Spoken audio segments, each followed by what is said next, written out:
Kwaka ni jopuonj mag mbalariany e bwo riwruok mar UASU ochiwo milome mar dhi e ng'anyo chakre tarik 17 dweni tok sirikal rem chopo kare winjruok mane obedo e kindgi kod sirikal higa mar 2017. Kotelengi kod jagoro maduong' mar UASU men Constantine Wasonga, jopuonj duto mag mbalariany kod bedegi duto biro dhi e ng'anyo e bwo ndalo 7 mabiro. Kagilero ni sirikal osebedo mana ka keto singo ma ok chop kare ka nyaka sani gopegi ma pok ochulgi oheo bilion 11. The strike shall commence on Wednesday, 17th September 2025, and it shall continue until all the issues I've stated are implemented in total.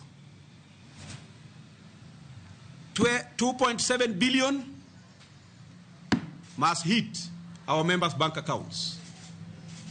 The 8.8 billion CBRAs for 2017-2021 CBA must also hit our members' bank account. Our members in all public universities and their constituent colleges shall withdraw their labor and shall not resume duty until the 3 issues are enumerated